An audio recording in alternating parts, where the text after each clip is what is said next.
నమస్కారం. నేను మీ సిరి. Welcome to నిన్ను కోరి.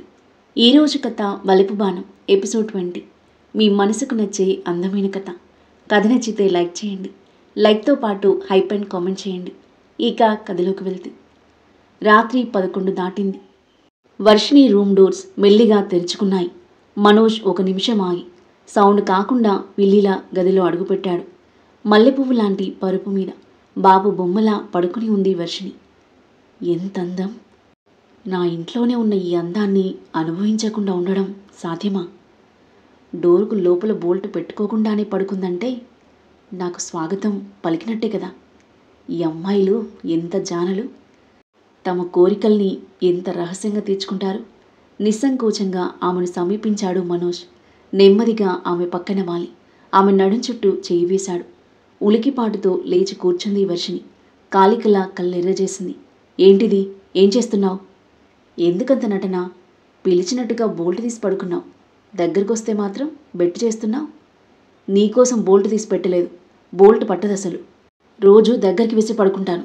ఎప్పుడూ ఏ ప్రమాదము జరగలేదు. ఇప్పుడేం కుంభ మునిగింది? నీ ఒంటరితనం పోగొట్టడానికి వచ్చాను. హాయిగా ఎంజాయ్ చెయ్యి. ముందు బెడ్ దిగి మాట్లాడు. దిగను. నిన్ను పొందందే నేను వెళ్ళను. బలవంతంగానైనా సరే. మళ్ళీ చెయ్యి వేయబోయాడు.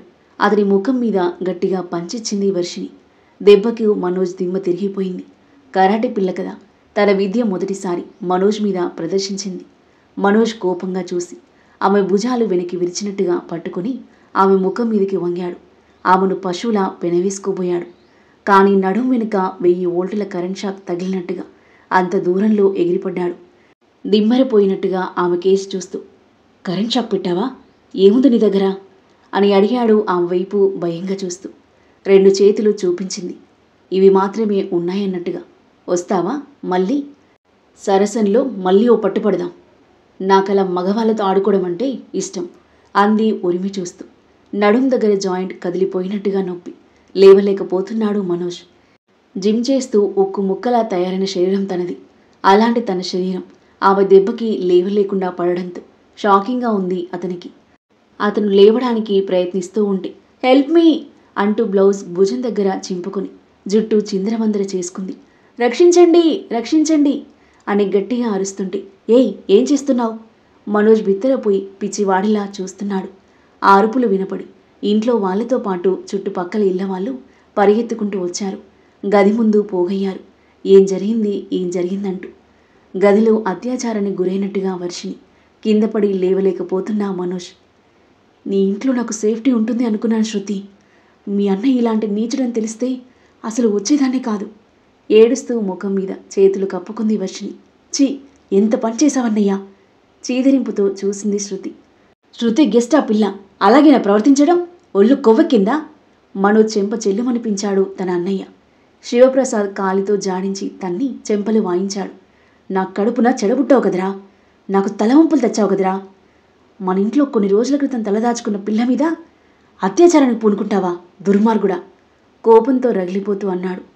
కందగడ్డలా మారిన మనోజ్ ముఖం పైకి లేవడం లేదు. మాధవి జరిగిన దానికి షాక్తో స్తంభించిపోయింది. అయినా నువ్వు తలుపు గడిగింది పెట్టుకోలేదమ్మాయి, పక్కింటి ఆంటీ సరస్వతి అంది. బోల్టు పట్టదండి, కావాలంటే చూడండి. రోజు దగ్గరికి వేసి పడుకోవడం అలవాటు. ఇంకా కూర్చున్నావేరా వెధవా, లే. తెల్లారాక నీ ముఖం నాకు కనిపించిందో చంపేస్తాను. భుజం పట్టి విసురుగా లేపబోయాడు శివప్రసాద్. మనోజ్ లేవబోతూ నడుం పట్టుకుని విలవిల్లాడుతూ కూలబడిపోయాడు. ఏమైందిరా? ఆ రాక్షసి ఏదో చేసింది డాడీ మండిపోతూ అన్నాడు మనోజ్. నేనేం చేశాను? నన్ను బలవంతం చేయబోతుంటే వెనక్కి తోశాను. కింద పడడంలో నడుంకి దెబ్బ తాకిందేమో. తప్పు చేశానా అంకుల్? అమాయకంగా అడిగింది వర్షిణి. తోయడం కాదు, చంపి పాతేయాలి విధవను అని ఆగ్రహంగా మనోజ్ వైపు చూసి, మళ్ళీ ఆ పిల్ల జోలికి వెళ్ళావంటే నరికి పారేస్తాను నీచుడా. శివప్రసాద్ వెళ్ళిపోయాడు. అతడి వెనకాలే పెద్ద కొడుకు వెళ్ళబోతుంటే అతని ఆపి మనోజ్ను గదిలోకి తీసుకెళ్లమని బతిమాలింది తల్లి మాధవి. తల్లి ఏడుస్తుంటే చూడలేక మనోజ్ను లేపి తీసుకుని వెళ్ళాడు. మరుసటి రోజు వర్షిణి వెళ్ళబోతుంటే శృతి కన్నీళ్లతో ప్రాధేయపడింది. నువ్విప్పుడు వెళ్ళిపోకు నైని. ఇప్పుడు వెళ్ళిపోతే అన్నయ్య వల్ల నీకు జరిగిన అవమానం మర్చిపోలేనిది అవుతుంది. మాగా గిల్టీ ఫీలింగ్ ఎప్పటికీ ఉంటుంది. ప్లీజ్ నువ్వు వెళ్ళకు. వాడికి తగిన శాస్తి జరిగింది కదా. ఇక నీ జోలికి రాడు అని శృతి బతిమాలడంతో అయిష్టంగానే ఒప్పుకుంది వర్షిణి. మనోజ్కి నడుం పెయిన్ తగ్గి లేచి నడవడానికి 10 రోజులు పట్టింది. మార్నింగ్ 10 గంటలు.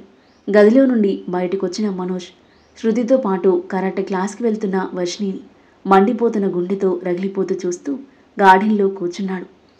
వాళ్ళు వెళ్ళిన కాసేపటికి శశి కార్ ఇంటి ముందు ఆగింది. ఏంట్రా, అర్జెంటుగా ఫోన్ చేసి రమ్మన్నావు? విషయమేంటో చెప్పకుండా సస్పెన్స్లో పెట్టావు? ఏంటి విషయం అని అడుగుతూ ఎదురుగా కూర్చున్నాడు శశి. తొందరపడకు, నీకు అద్భుతం చూపిస్తాను అని అంటూ సర్వెంట్కి చెప్పి టిఫిన్ టీ అక్కడికే తెప్పించాడు మనోజ్. ఏంట్రా, ఈ మధ్య అసలు కలవడం లేదు? మళ్ళీ ఏ పల్లెటూరు పిల్లైనా తగిలిందా? ఓరగా చూస్తూ అడిగాడు మనోజ్. వర్షిణి విషయంలోనే చాలా బాధపడ్డాను. మళ్ళీ ఇంకొక అమ్మాయి జోలికా?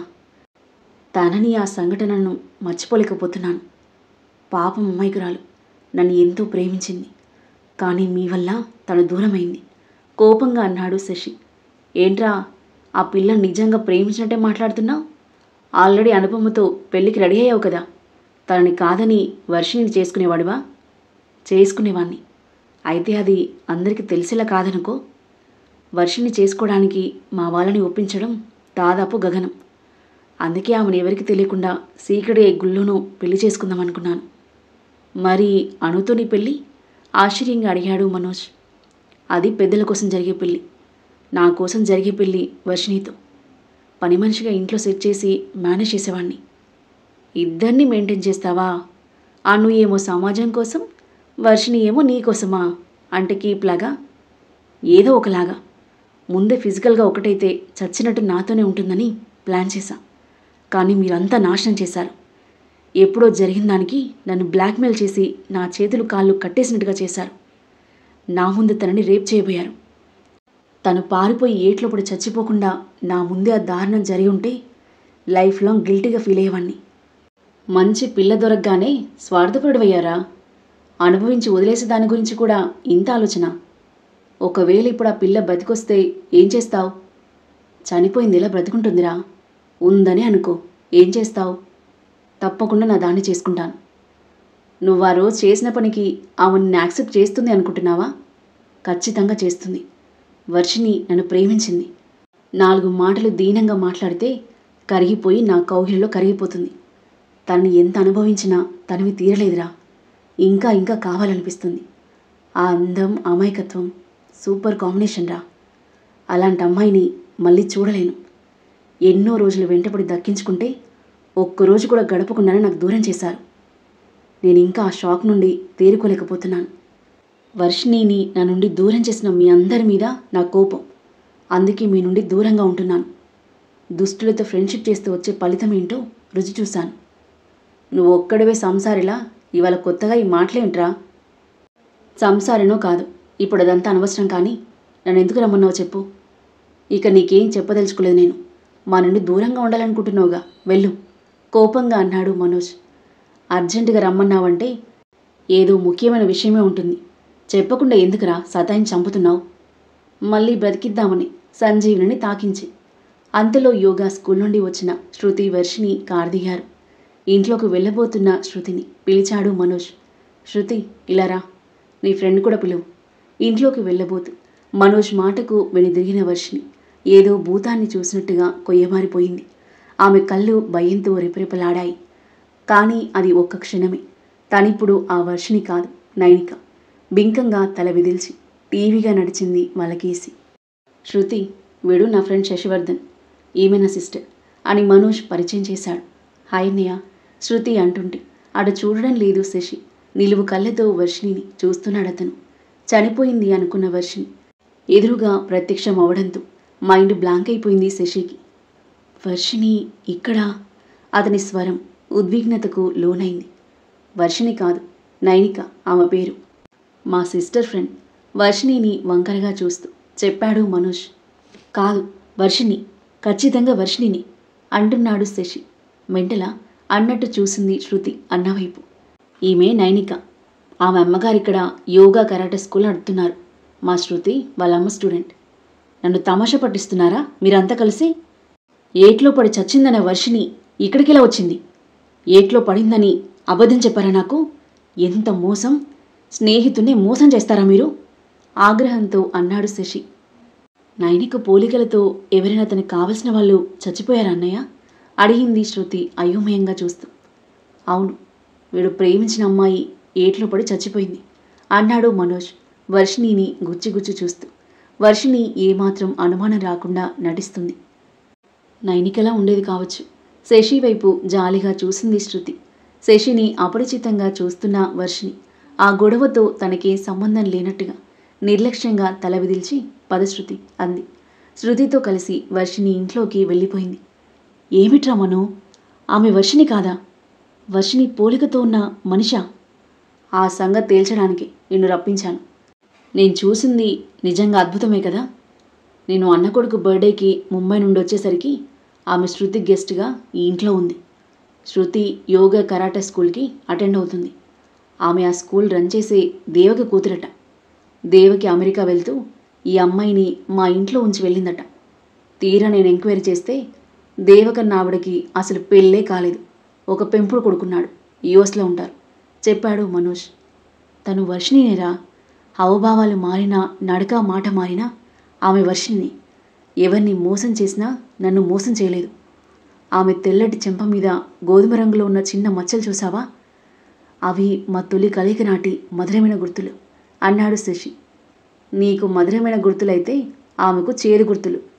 ఒకరోజు నేను ఆ మచ్చలేమిటని అడిగితే ఏం చెప్పిందో తెలుసా? తనకి తెలిసి తెలియని వయసులో నాగుపాము చెంప మీద కాటేసిందట. ఒక మంచి మనిషి మందు వేసి బతికించాడట. ప్రస్తుతం ఆమె దృష్టిలో నేను నాగుపామునన్నమాట. బాధగా నిట్టూచాడు శశి. ఆ రాత్రి ఎక్కడి నుండి ఊడిపడ్డారో మీ నలుగురు దుష్టులు. నన్ను విలన్గా చిత్రించారు ఆమె ముందు. జరిగింది అదే కదా. గీత నీ చేతుల్లో దారుణంగా చావలేదా? అప్పటికి మీ నలుగురు కలిసి చేసిన రేప్కు ఆమె ప్రాణాలు పోయాయి. నన్ను బాగా తాగించి రెచ్చగొట్టి గదిలోకి పంపారు. అప్పటికి ఆమె చనిపోయిందని తెలియని నేను ఆమెను అనుభవించాను. షా తెలివిగా వీడియో తీసి ఫోటోలు తీసి నన్ను రేపిస్ట్గా హంతకుడిగా సాక్ష్యాలు సృష్టించి తన దగ్గరుంచుకున్నాడు. నన్ను బ్లాక్మెయిల్ చేసి వాడి చెప్పు చేతుల్లో ఉంచుకొని నాతో కాని పనులెన్నో చేయించి లాభపడ్డాడు. ఎలాగైనా అతని గ్రిప్పులోంచి బయటపడాలని చూస్తున్న సమయంలో ఆ రాత్రి ఆ సంఘటన జరిగింది. ఎట్లా అయితేనేం బురదలో పడ్డావు, పందులతో పందిలా దొర్లావు. ఇప్పుడు అదంతా కడుక్కొని శుభ్రంగా వెళ్ళిపోతానంటే కుదరదు. కానీ ఇక జరగాల్సింది చెప్పు. అది నైనిక కాదు, ఖచ్చితంగా వర్షిణిని. ఏట్లో పడడం నా కళ్ళతో చూశాను, కానీ బ్రతికింది. ఎలా బ్రతికిందో తెలియదు. ఏమైనా అది ఇప్పుడు మన దగ్గరుంది, తప్పించుకోకుండా చూడాలి. ఆ రాత్రి మీ గెస్ట్ హౌస్లో జరిగిన దానికి మన మీద పోలీస్ కంప్లైంట్ ఫైల్ అయింది. పోలీసులకు దాని ఆచూకు దొరకలేదు కాబట్టి మనం బయట తిరగలుగుతున్నాం. అది తలుచుకుంటే మనల్ని దోషులుగా ప్రపంచం ముందు నిలబెట్టగలదు. అందుకని అది మన నుండి తప్పించుకోలేని విధంగా బందీ చేయాలి, లేదంటే ఫినిష్ చేయాలి. రెండే మార్గాలు. రెండింటిలో ఏది చేద్దాం చెప్పు అన్నాడు మనోజ్. ముందు నేను ఒకసారి వర్షిణిని ఒంటరిగా కలిసి మాట్లాడతాను. ఏం మాట్లాడతావు? ఆ రాత్రి జరిగింది ఎవరికి చెప్పకమ్మా అని ప్రాధేయపడతావా? మళ్ళీ ఆమెలో ప్రేమ రగిలిస్తాను. నా మనిషిని చేసుకుంటాను. నా మీద నాకు నమ్మకం ఉంది. ఈసారి నీ సమ్మోహన శక్తి ఆమె మీద పనిచేయదు. ప్రస్తుతం అది పగబట్టి నాడదని మర్చిపోకు. ఆ రాత్రి జరిగిన దానికి నా మీద పగను ఎంత తెలివిగా తీర్చుకుందో తెలుసా? నా ముసుగు పీకి నా నిజస్వరూపం అందరి ముందు బట్టబయలు చేసింది. వర్షిణి చేసిన అవమానం గురించి చెప్పాడు మనోజ్. అంత అమాయకంగా కనిపించే పల్లెటూరు అమ్మాయికి ఇన్ని తెలివితేటలా వచ్చాయి? షాక్ అయ్యాడు శశి.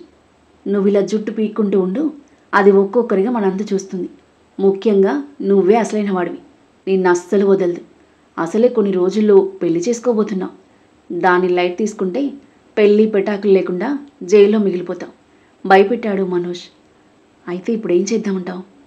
ఆమెను కిడ్నాప్ చేసి బంధించడం, పిచ్చి పిచ్చి వేషాలు వేసిందంటే పైలో కలిపి పంపడం. నా బుర్రిప్పుడేం పనిచేయడం లేదు, నేను ఆలోచించుకొని అన్నాడు శశి. నువ్వు ఆలోచిస్తూ ఉండు, దాని సంగతి మేం చూసుకుంటాం. అందరి ముందు నా పరువు తీసింది. దాని మీద రివెంజ్ తీసుకొని అది కుల్లి కుల్లి ఏడ్చేలా చేస్తాను అని మనసులో రగిలిపోతూ అనుకున్నాడు మనోజ్. కాసేపటికి శశి వెళ్ళిపోయాడు. ఆ సాయంత్రం మిగతా ముగ్గురిని కలిసి విషయం చెప్పాడు మనోజ్. వర్షిణి బ్రతికే ఉందన్న విషయం అందరినీ షాక్కి గురిచేసింది.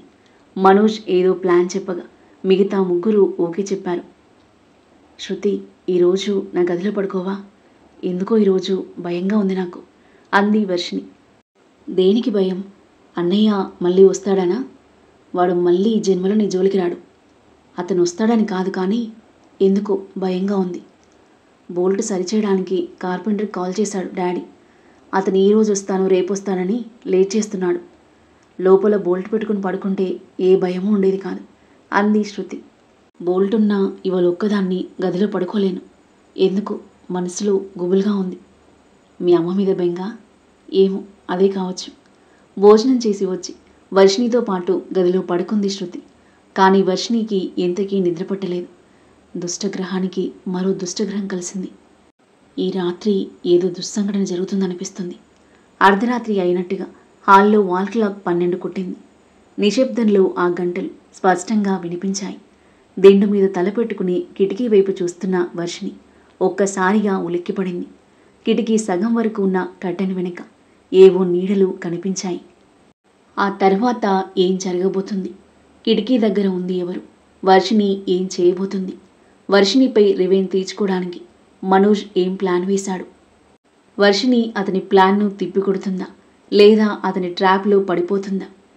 అద్భుతమైన కథనంతో ఊహించని మలుపులతో ఎంతో ఇంట్రెస్టింగ్గా సాగి ఈ కథ యొక్క నెక్స్ట్ ఎపిసోడ్ కోసం మన నెక్స్ట్ వీడియో చూడండి. కథ నచ్చితే లైక్ చేయండి. మరిన్ని ఇలాంటి ఇంట్రెస్టింగ్ స్టోరీస్ కోసం మన ఛానల్ని సబ్స్క్రైబ్ చేయండి. Thank you for listening.